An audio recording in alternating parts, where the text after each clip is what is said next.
본 방송 중 나오는 건강 관련 내용은 체질이나 상황에 따라 개인차가 있을 수도 있다는 점 미리 말씀드립니다.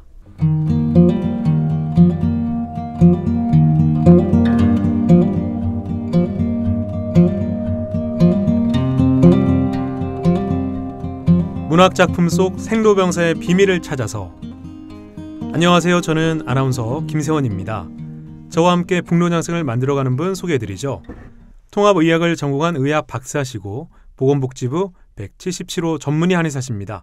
유창길 원장님 나오셨습니다. 원장님 안녕하세요. 네, 안녕하세요. 건강요정 유창길 원장입니다. 네, 원장님 반갑습니다. 네, 오늘 소개해드릴 소설은요, 레이먼드 카버의 보존이라는 제목의 단편입니다. 단편집 대성당에 수록된 단편 중 하나인데요. 네. 레이먼드 카버에 대해서 잠깐 설명을 드리겠습니다. 1938년 미국 오리건주 출생의 미국 소설가이고요. 아버지는 제재소 직공이었고 어머니는 웨이트리스였습니다.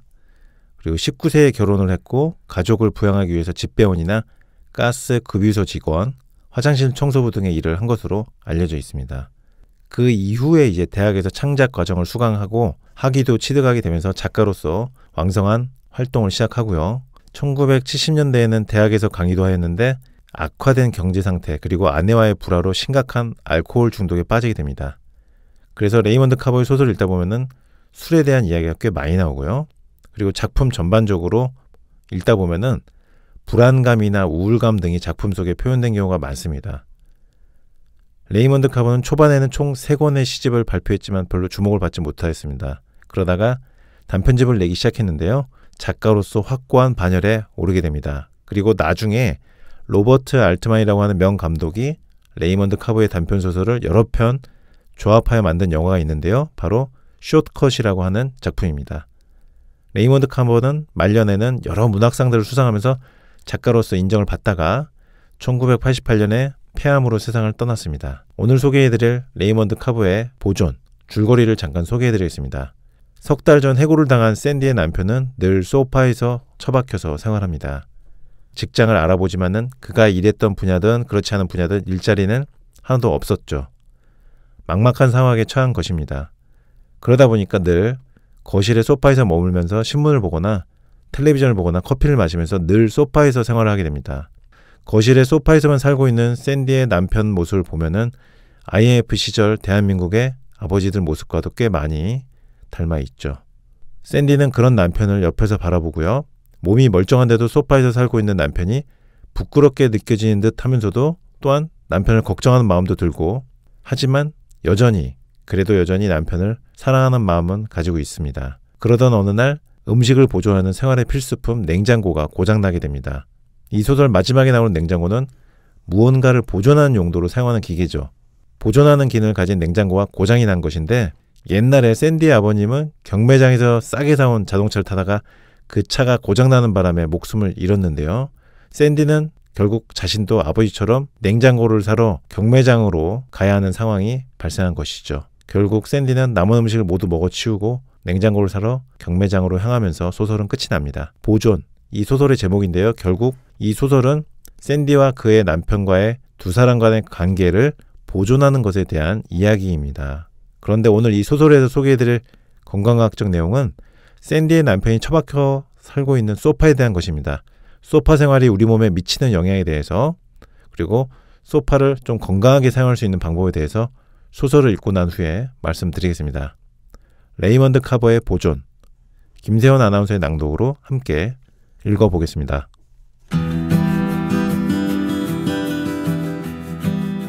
레이먼드 카버, 보존.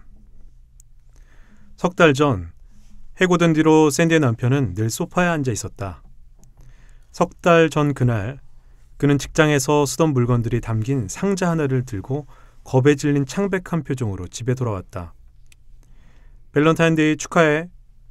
샌디에게 말하며 그는 식탁 위에 하트 모양의 사탕 상자와 진빔 한 병을 꺼내 놓았다.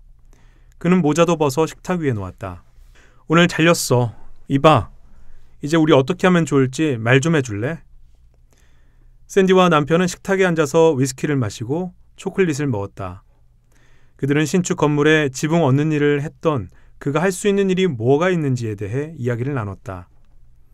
하지만 그들은 아무것도 생각해내지 못했다. 무슨 일거리가 생기겠지, 샌디가 말했다. 그녀는 힘을 실어주고 싶었다. 그런데 겁이 나는 건 그녀 역시 마찬가지였다. 마지막에는 그가 일단 자고 난 다음에 생각해보겠다고 말했다. 실제로 그는 그렇게 했다. 그날 밤 그는 소파에서 잠이 들었는데 그 일이 있은 이후로 매일 밤 거기서 잠을 자게 됐다. 해고된 다음 날에는 실업수당 수속을 밟아야 했다. 그는 시내에 있는 주 정부 사무소로 가 지원 용지에 빈칸을 채우고 다른 일자리를 알아봤다. 하지만 그가 일하는 분야든 그렇지 않은 분야든 일자리는 하나도 없었다. 거기에 몰려든 남녀들에 관해 샌디에게 설명하려고 애쓰는 동안 그의 얼굴에는 땀이 흘러내렸다. 그날 저녁 그는 다시 소파로 돌아갔다. 그는 하루 종일 소파에서 지내기 시작했다. 이제 어떤 일자리도 구할 수 없으니 할 수 있는 일이라고는 그것뿐이라고 여기는 모양이라고 그녀는 생각했다. 가끔은 일자리가 있을까 해서 사람을 만나러 나가기도 하고 2주에 한 번씩 서류를 작성하고 실업수당을 받기 위해 나가야만 했다. 하지만 그 외의 시간에는 소파에 있었다. 소파에서 살아가는 사람처럼 보인다고 샌디는 생각했다. 그는 거실에서 살고 있다고. 이따금 그녀가 식품점에서 가져온 잡지를 훑어보기도 했다. 그녀가 북클럽에 가입해 공짜로 얻게 된 두꺼운 책을 들여다보는 그의 모습도 꽤 자주 볼 수 있었다. 과거의 미스터리라던가. 그는 두 손으로 그 책을 들고서 지금 읽고 있는 문장의 모든 걸 빼앗긴 사람처럼 고개를 앞으로 내밀었다. 그러나 잠시 뒤에 살펴보면 페이지는 조금 더 넘어가지 않았다. 그는 늘 같은 곳에 머물러 있었다. 아마도 제2장 정도쯤일 거라고 그녀는 짐작했다. 한 번은 샌디가 그 책을 들고 그가 읽던 페이지를 찾아본 일이 있었다. 거기에는 네덜란드의 어느 토탄 구덩이 속에서 2000년 만에 발견된 한 남자에 관한 이야기가 있었다. 그 페이지에는 사진 한 장이 같이 있었다. 그 사람의 이마에는 주름이 잡혀 있었지만 얼굴은 평온했다. 그 사람은 가죽 모자를 쓰고 한쪽으로 누워 있었다. 그 사람의 손발은 오그라들어 있었지만 그 외에는 그다지 끔찍한 데가 보이지 않았다. 그녀는 책을 조금 더 읽다가 그 자리에 다시 놓았다. 남편은 쉽게 손이 닿을 수 있도록 소파 앞에 있는 다탁 위에 책을 놓아두었다. 빌어먹을 놈의 소파. 그녀로서는 다시는 그 소파에 앉고 싶은 마음이 없었다. 옛날에 그 소파에 누워 섹스를 했다는 사실이 그녀는 도무지 믿기지 않았다. 매일 신문이 배달됐다. 그는 일면에서 마지막 면까지 신문을 읽었다. 그녀는 모든 기사를 읽는 그를 지켜봤다. 북우란에서 주요 도시의 기온을 알려주는 지면, 합병과 이유를 알리는 경제면에 이르기까지 아침이면 그는 그녀가 일어나기도 전에 잠에서 깨어 욕실을 사용했다. 그 다음에 그는 TV를 켜고 커피를 끓였다.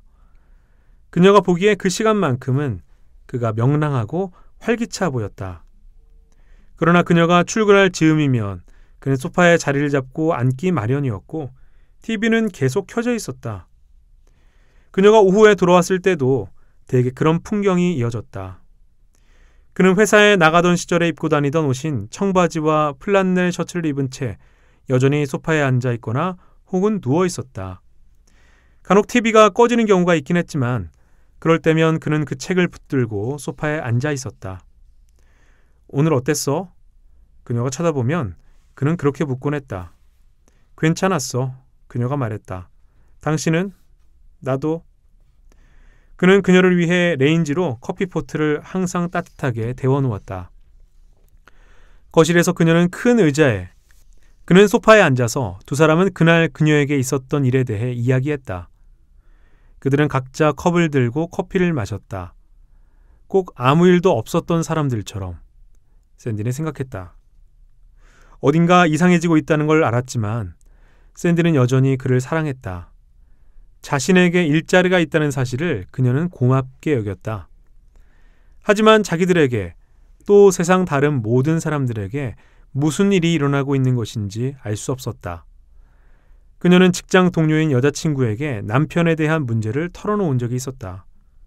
하루 종일 소파에서 벗어나지 않는 일에 대해 무슨 이유에서인지 그 친구는 그게 별로 이상한 일이 아니라고 여기는 듯해 샌디로서는 놀랍기도 했고 맥이 빠지기도 했다. 친구는 테네시에 사는 자기 삼촌 얘기를 꺼냈다. 40살이 됐을 때 그 사람은 침대로 들어가 더 이상 일어나려고 하지 않았다. 그 사람이 한 일이라고는 걸핏하면 우는 일뿐이었다. 하루에 한 번씩은 꼭 울었다. 그분은 나이가 드는 게 겁이 났던 것 같다고 친구는 말했다. 그 얘기를 듣고 샌디는 기절하는 줄 알았다. 그 여자 말이 사실이라면 그 사람은 23년 동안이나 침대에 있었다는 얘기라고 그녀는 생각했다. 샌디의 남편은 올해 겨우 31살이었다. 31 더하기 23은 54. 그때는 그녀도 50대가 될 것이었다. 맙소사. 누구도 여생을 침대든 소파든 그런 곳에서만 보낼 수는 없는 일이 아닌가? 만약 남편이 외상을 입었거나 병에 걸렸다면, 그러니까 교통사고라도 당한 것이라면 얘기가 다르다. 그녀는 이해할 수 있었으리라.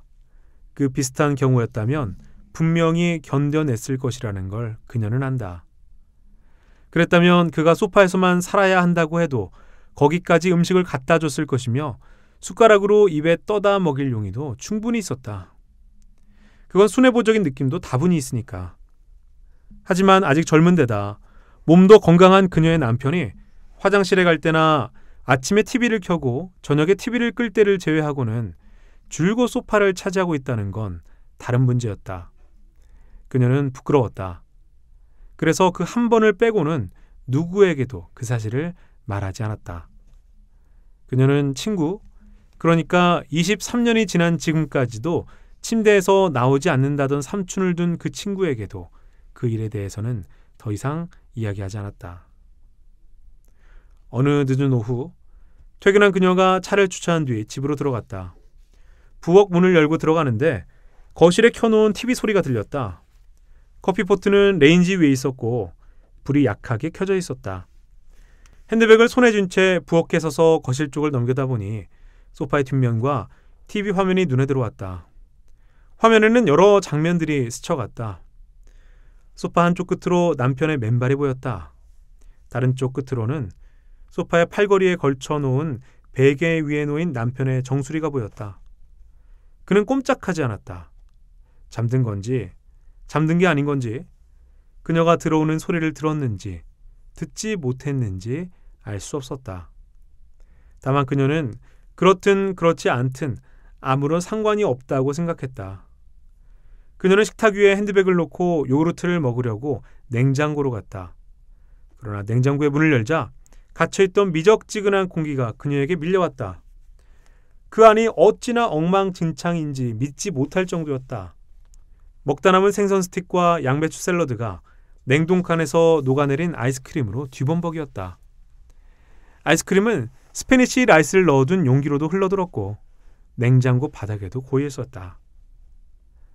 죄다 아이스크림 범벅이었다. 그녀는 냉동실 문을 열었다. 역겨운 냄새가 얼굴로 밀려들어 욕지기가 치밀었다. 아이스크림은 3파운드씩 묶음 판매하는 햄버거 고기 주위를 포함해 냉동실 바닥을 뒤덮고 있었다. 그녀는 셀로판지로 포장한 그 고기를 손가락으로 눌러봤다. 손가락은 깊이 들어갔다. 돼지고기도 녹아 있었다. 남은 생선 스틱, 스테이크 엄주 묶음, 셰프 샘이 중국 식당에서 가져온 중국 요리 2개 등 모든 게 다 녹아 있었다. 핫도그와 손수 만든 스파게티 소스도 녹아버렸다.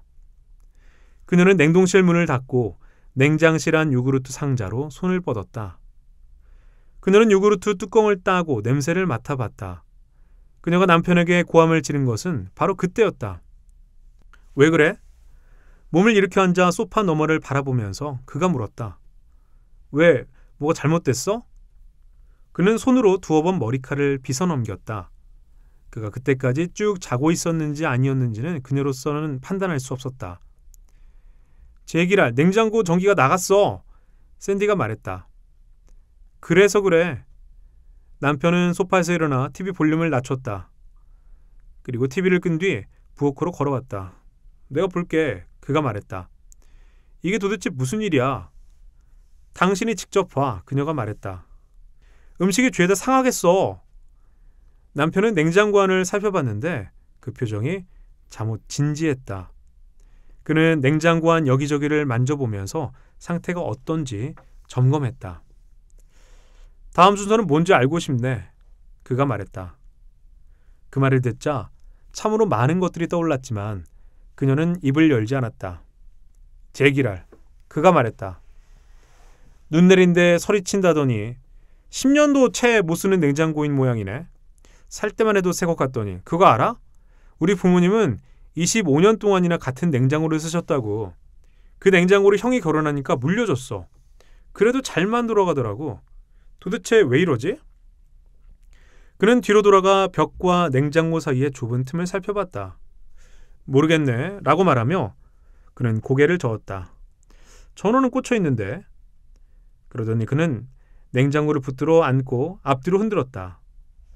그는 어깨로 냉장고를 받치고 몇 인치 앞으로 끄집어냈다.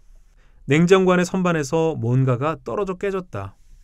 개박살나네. 그가 말했다.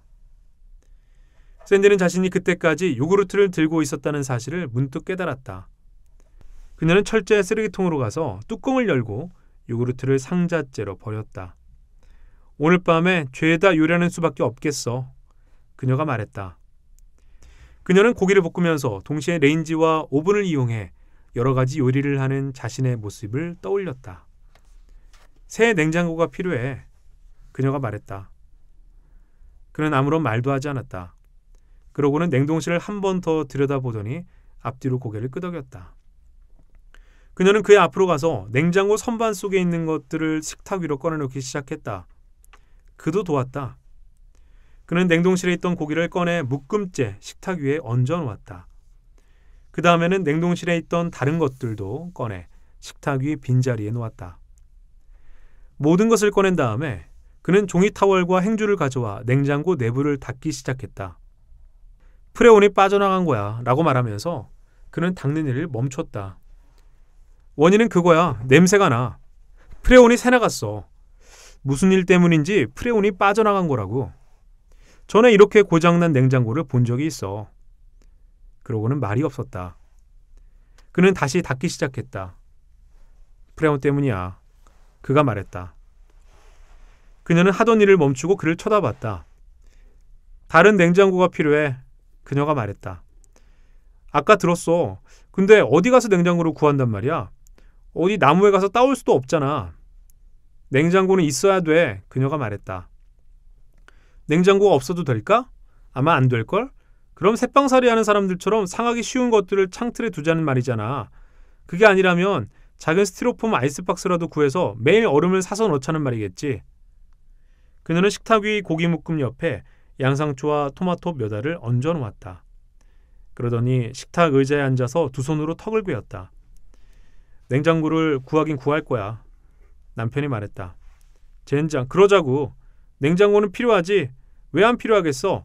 냉장고도 없이 어떻게 살아? 하지만 내 말은 어디서 또 얼마를 주고 구하느냐는 거야. 신문 같은 데 보면 중고 냉장고 판다는 사람이 얼마든지 있잖아. 신문을 펼치고 살펴보기만 하면 되는 일이야. 이래봬도 내가 광고란 읽는 데는 도사란 말이지. 그가 말했다. 그녀는 얼굴에서 손을 떼고 그를 바라봤다. 샌디, 신문에서 잘 찾아보면 중고라도 좋은 냉장고를 구할 수 있을 거야. 그는 말을 이었다. 보통 냉장고들은 평생 쓴다고. 이놈의 냉장고는 도대체 알다가도 모르겠네. 내 평생 고장났다는 냉장고는 이게 두 번째야. 그는 다시 냉장고 쪽으로 시선을 돌렸다. 지질이 복도 없지. 신문 가져와봐. 그녀가 말했다. 쓸만한 게 있는지 보자고. 걱정하지 마. 그가 말했다. 그는 다탁으로 가서 쌓여있는 신문 뭉치를 뒤적거리더니 광고면만 들고 부엌으로 돌아왔다. 그녀는 그가 신문을 펼쳐놓을 수 있도록 음식을 식탁 한쪽으로 치웠다. 그는 의자에 앉았다. 그녀는 신문을 힐끔 내려다본 뒤 녹아내리는 음식 쪽으로 눈을 돌렸다. 오늘 밤에는 돼지고기를 구워야겠어. 그녀가 말했다. 이 햄버거도 요리해야 해. 저 샌드위치 스테이크하고 생선 스틱도. TV 디너도 있다고. 빌어먹을 프레온. 그가 말했다. 냄새나지? 그들은 광고면을 훑어보기 시작했다. 그가 손가락으로 한 단 한 단 짚어내려갔다. 그는 구인란은 재빨리 건너뛰었다. 그가 몇 군데 표시를 해놓은 것이 보였지만 그녀는 정확하게 어디에다가 표시해 놓았는지 살펴보지 않았다. 그건 중요하지 않았으니까. 그 다음에는 아웃도어 캠핑 용품이라는 제목이 나왔다. 그리고 마침내 신제품 및 중고 용품이 보였다. 여기 있네. 손가락으로 신문을 가리키며 그녀가 말했다. 그는 그녀의 손가락을 치웠다. 어디 볼까? 그가 말했다. 그녀는 다시 그 자리에 손가락을 갖다 댔다. 냉장고, 레인지, 세탁기, 건조기, 기타 물품이라고 그녀가 광고 박스 안에 쓰인 글자를 읽었다. 창고 경매. 이게 뭐지? 창고 경매? 그녀는 계속 읽었다. 매주 목요일 밤 신제품 및 중고용품 경매. 시간은 7시. 오늘이네. 오늘이 목요일이잖아. 그녀가 말했다. 오늘 경매가 있네. 그렇게 먼 곳도 아니고 파인스트리트야. 내가 100번도 더 가본 곳이야.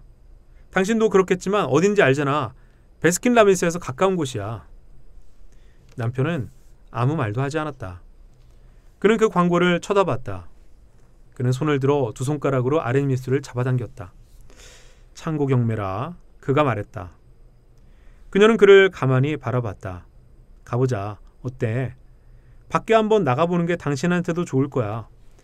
가서 살만한 냉장고가 있는지 없는지 살펴볼 수도 있잖아. 일석이조지. 그녀가 말했다. 평생 경매에는 한 번도 안 가봤어. 그가 말했다. 이제 와서 그런 곳에 가고 싶지는 않아. 제발. 샌디가 물었다. 뭘 그렇게 심각하게 생각해? 재미있잖아. 요 몇 년 동안은 나도 안 가봤지만 어렸을 때는 자주 갔었어. 아빠하고 말이야. 갑자기 그 경매장에 꼭 가보고 싶다고 그녀는 생각했다. 당신 아빠라고 그가 말했다. 응, 우리 아빠. 아무 말이라도 해주기를 바라며 그녀가 남편을 바라봤다. 한마디라도. 하지만 그는 그러지 않았다. 경매 재미있어. 그녀가 말했다. 그렇겠지. 하지만 난 안 갈래. 수면등도 필요했단 말이야. 그녀가 말을 이었다. 그것도 있을 거야 아마. 우린 필요한 게 한두 가지가 아니야. 하지만 난 실직 상태라고. 응? 난 경매장에 갈 거야. 그녀가 말했다. 당신이 가든지 말든지 같이 가는 게 당신한테는 좋을 거야. 하지만 난 신경 안 쓸래. 솔직하게 말하면 나한테는 중요하지 않은 일이야. 하지만 난 갈 거야. 나도 같이 갈 거야. 언제 내가 안 간다고 그랬어? 그는 그녀를 바라보다가 시선을 돌렸다. 그는 신문을 집어들고 광고를 다시 읽었다. 나는 경매 기억자도 몰라. 하지만 좋아. 한번 해보도록 할게. 경매에 가서 냉장고를 사게 될 줄 누가 알았겠어? 아무도 몰랐지. 그녀가 말했다. 어쨌든 한번 해보자고. 오케이. 그가 말했다. 좋아. 그녀가 말했다. 그런데 진짜 가고 싶은 거지? 그는 고개를 끄덕였다. 그녀는 말했다. 일단 저녁을 하는 게 좋을 것 같아. 저 빌어먹을 돼지고기를 요리해서 밥을 먹자. 다른 것들은 좀 있어도 되니까. 조금 있다가 죄에다 요리해버릴 테니까. 이 경매에 다녀와서 말이야. 그렇지만 빨리 움직여야 해. 7시에 시작한다고 신문에 적혀 있으니까. 7시. 그가 말했다. 그는 식탁에서 일어나 거실 쪽으로 걸어가 잠시 내다지창 밖을 바라봤다. 바깥거리로는 자동차 한 대가 지나가고 있었다. 그는 손을 들어 입술을 만졌다. 그녀는 그가 소파에 앉아 책을 집어드는 광경을 지켜봤다. 그는 늘 보던 페이지를 펼쳤다. 그러나 곧 그는 책을 내려놓고 소파에 등을 기댔다. 그녀는 그의 머리가 소파 팔걸이에 놓인 베개로 내려가는 모습을 봤다. 그는 머리 뒤로 베개를 잘 받친 뒤 두 손으로 목을 괴었다. 그렇게 그는 가만히 누워 있었다. 얼마 지나지 않아 두 팔이 몸 옆으로 내려가는 걸 그녀는 봤다. 그녀는 신문을 접었다. 그녀는 의자에서 일어나 조용히 거실로 걸어가 소파 너머를 바라봤다. 그의 눈은 감겨 있었다. 그의 가슴은 거의 느껴지지 않을 정도로 고요하게 오르내렸다. 그녀는 부엌으로 돌아와 레인지 위에 프라이팬을 올렸다. 그녀는 레인지에 불을 켜고 프라이팬에 기름을 둘렀다. 그녀는 폭찹을 굽기 시작했다. 그녀는 아빠와 경매에 가곤 했다. 그 시절의 경매 물품은 대부분 가축이었다. 그녀의 기억에 의하면 아버지는 늘 송아지를 팔거나 사들였다. 때로 농기구나 가정용품이 경매에 나오기도 했다. 하지만 대부분은 가축들이었다. 그러다가 아빠와 엄마가 이혼한 뒤부터 그녀는 엄마와 함께 살게 되었고, 아빠는 그녀와 경매장에 다니던 일들이 그립다는 내용의 편지를 보내왔다. 아빠가 그녀에게 쓴 마지막 편지, 그러니까 그녀가 자라 남편과 결혼한 뒤 보내온 편지에는 경매에서 멋진 차를 $200에 샀다고 적혀 있었다. 같이 갔더라면 그녀에게도 차를 한 대 사줬을 거라고 아빠는 적어 놓았다. 그리고 석주가 지난 어느 깊은 밤, 한 통의 전화가 걸려와 아빠의 죽음을 알렸다. 아빠가 산 바로 그 차의 바닥에서 일산화탄소가 새어나오고 있었고, 그 때문에 아빠는 운전석에서 의식을 잃었다. 아빠는 시골에 살고 있었다. 탱크에 들어있던 기름이 모두 소진되고 나서야 시동은 꺼졌고, 며칠이 지난 뒤에야 아빠는 차 안에서 발견됐다. 프라이팬에서 연기가 일었다. 그녀는 기름을 더 두르고 환풍기를 돌렸다. 지난 20년간 한 번도 가보지 않았던 경매장을 그녀는 그날 밤 가보려고 하는 셈이었다. 하지만 그 전에 먼저 폭찹을 구워야 했다. 운이 나쁘게도 냉장고는 박살이 났지만 덕분에 경매장에 가게 되어 그녀는 마음이 부풀어 올랐다. 그녀는 아빠가 그리웠다. 이제는 엄마마저도 그리웠다. 지금의 남편을 만나 함께 살기 시작하기 전만 해도 두 사람은 늘 다투기만 했는데도 그녀는 레인지 앞에 서서 고기를 뒤집으며 아빠와 엄마를 그리워했다. 그리움에 사로잡힌 채 그녀는 손잡이를 잡고 불에서 프라이팬을 드러냈다. 연기가 레인지 위 통풍구로 빨려 들어갔다. 그녀는 프라이팬을 들고 부엌 출입구로 걸어가 거실을 들여다봤다. 손에 든 프라이팬에서는 여전히 연기와 함께 기름과 돼지기름이 사방으로 튀고 있었다. 그새 어두워진 탓에 남편의 머리와 발이 겨우 그녀의 눈에 들어왔다. 밥 다 됐어. 그녀가 말했다. 와서 식사해. 오케이. 그가 말했다. 그녀는 소파 한쪽 끝에서 그의 머리가 올라오는 광경을 바라봤다. 그녀는 프라이팬을 다시 레인지 위에 올려놓고 찬장을 바라봤다. 그녀는 접시 2개를 꺼내 조리대 위에 내려놓았다. 그녀는 뒤집개로 폭찹 하나를 들어 올렸다. 그러고는 접시에 고기를 올려놓았다. 고기는 고기처럼 보이지 않았다. 어깨뼈의 일부처럼 보이기도 하고 땅 파는 도구처럼 보이기도 했다. 하지만 그녀는 그게 폭찹이라는 걸 알고 있었다. 그녀는 프라이팬에 남은 고기를 집어 다른 접시 위에 올려놓았다. 잠시 뒤 남편이 부엌으로 들어왔다. 그는 문이 열린 채로 한쪽에 서 있는 냉장고를 한번 바라봤다. 그 다음에 그의 눈길은 폭찹에 머물렀다. 무슨 말인가 하려다가 그는 입을 다물었다. 아무 말이나 하기를 기다렸지만 그는 그러지 않았다. 그녀는 식탁에 소금과 후추를 놓고 그에게 앉으라고 권했다. 앉아 라고 그녀는 말한 뒤 폭찹에 잔해가 놓인 접시를 그에게 내밀었다. 이걸 먹어야 해. 그녀가 말했다. 그는 접시를 받았다. 하지만 접시를 바라보며 그대로 서 있었다. 그녀는 자기 접시를 가져오려고 몸을 돌렸다. 샌디는 신문을 치우고 음식들을 식탁 가장자리로 밀어놓았다. 앉아. 그녀가 남편에게 다시 말했다. 그는 접시를 다른 손으로 옮겼다. 하지만 여전히 서 있었다. 그 순간 그녀는 식탁 위에 물이 생겼다는 걸 알아차렸다. 물소리도 들렸다. 식탁에서 리놀륨 바닥으로 물방울이 떨어지고 있었다. 그녀는 남편의 맨발을 내려다봤다. 그녀는 맨발 옆에 고인물을 쳐다봤다. 이런 이상한 광경을 보는 일은 남은 평생 한 번도 없을 거라고 그녀는 생각했다. 하지만 그걸 어떻게 이해해야 할지는 여전히 알 수 없었다. 립스틱을 살짝 바르고 외투를 챙긴 뒤 경매에 가는 게 낫겠다고 그녀는 생각했다. 그렇지만 그녀는 남편의 발에서 시선을 뗄 수 없었다. 그녀는 식탁 위에 자기 몫의 접시를 놓은 뒤 그 맨발이 부엌을 떠나 거실로 돌아가는 모습을 지켜보기만 했다.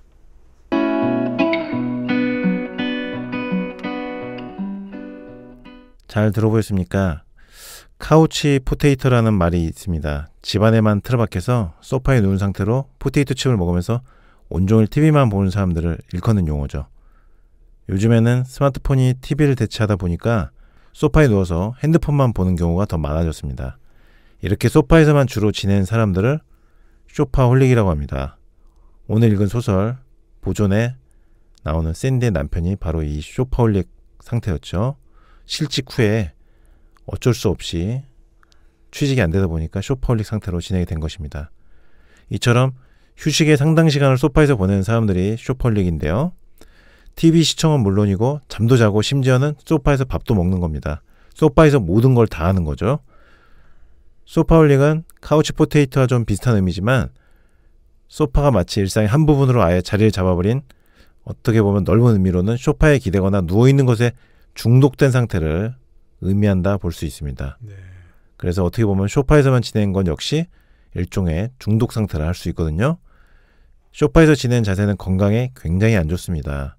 턱을 괴고 옆으로 눕거나 소파 팔걸이를 베고 엎드리는 자세인데, 소파에서 지내는 자세는 대부분 비스듬히 또는 몸을 비튼 상태로 누워있는 경우가 많습니다. 샌디의 남편 역시 소파에서 머리를 베고서 불편하게 계속 몸에 안 좋은 자세로 있는 게 소설에서 묘사됐죠. 그러다 보니까 모 척추병원에서 조사한 발표가 있는데요. 소파홀릭 가운데 2명 중 1명은 목, 허리에 통증이 있다는 통계 자료를 발표했습니다. 네. 그러니까 소파에서만 생활하다 보면은 2명 중 1명은 척추에 문제가 생긴다는 발표입니다. 그러니까 쇼파홀릭으로 지내신 분들은 2분 중 1분은 목이나 허리, 척추에 문제가 있다는 거죠. 그 이유는 소파의 푹신푹신한 쿠션 때문에 척추 곡선이 틀어져서 척추 측만증이 발생한 경우가 많고요. 그러니까 결국 척추가 휘는 거죠. 소파를 통해서 편안함을 얻었지만 그 대가로 척추는 틀어지게 되는 것입니다. 그리고 소파 쿠션에 몸을 맡겨서 밑으로 푹 꺼진 상태로 척추를 놔두다 보니까 목허리 디스크가 발생하거나 기존에 있던 목허리 디스크가 소파 생활로 인해서 더 심해지는 경우가 많습니다. 그래서 중요한 것은 소파에서 쉬더라도 건강한 자세로 쉬는 것이 중요합니다. 오늘 올바른 소파 사용 자세를 말씀드리겠습니다. 일단 너무 소파에 오랜 시간 머무는 것은 무조건 안 좋겠습니다. 이게 가장 사실 중요합니다. 집에서 소파에만 처박혀 있지 말고 청소도 좀 하던가, 아니면 세탁기를 돌리던가, 아니면 적당히 집 밖으로 외출도 하고 와서 이런 식으로 몸을 움직여줘야 합니다.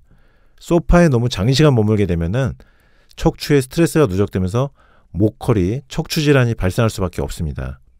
그리고 소파에 눕듯이 앉거나 또는 옆으로 누워서 턱을 괴는 자세는 목허리에 아주 안 좋은 자세입니다. 소파에 누워있다 보면은 허리의 전만 곡선이 소실되면서 디스크의 압력이 높아지고요. 허리 디스크가 결국 탈출하게 됩니다. 그리고 소파에 앉을 때의 자세도 중요한데요. 엉덩이를 소파 깊숙이 집어넣고 상체는 등받이에 기대고 쭉 펴고 앉아야 합니다. 그래야만 척추의 만곡을 그나마 유지할 수 있습니다. 그래서 등받이와 허리 사이에 쿠션을 끼워 넣는 것이 좋고요. 그리고 중요한 것은 어떤 소파를 고르느냐가 상당히 중요한 부분입니다. 일단 피해야 할 소파는 너무 푹신한 소파입니다. 너무 푹신한 소파는 피하는 게 좋고요. 왜 그러냐면은 너무 푹신한 소파는 엉덩이가 쑥 밑으로 내려가게 되면서 척추 만곡에 악영향을 미치기 때문입니다. 그래서 약간 딱딱한 느낌이 드는 소파가 척추에 좋습니다. 그리고 누웠다가 또는 앉았다가 일어섰을 때 소파 쿠션의 복원력이 좋아야 합니다. 소파에 앉았다가 일어나는데 앉아있던 자리가 푹 꺼진 상태에 그대로 있는 소파는 건강에 좋지 않은 거죠. 원형 복원력이 좋은 소파를 선택하는 것이 중요합니다. 오늘은 레이먼드 카버의 소설 대성당 중에 실려있는 단편 보존을 함께 읽어보았고요. 소설 속 주인공 남편이 실직 후 주로 생활하고 있는 소파라는 공간에 대해서 건강학적 내용을 말씀드렸습니다. 문학작품 속 생로병사의 비밀을 찾아서 북로장생. 북로장생을 들으시면서 문학의 향기도 느끼시고 건강도 함께 챙기십시오. 북로장생 청취자분들 늘 건강하시고요. 저희는 다음 주에 다시 찾아뵙겠습니다. 지금까지 북로장생이었습니다.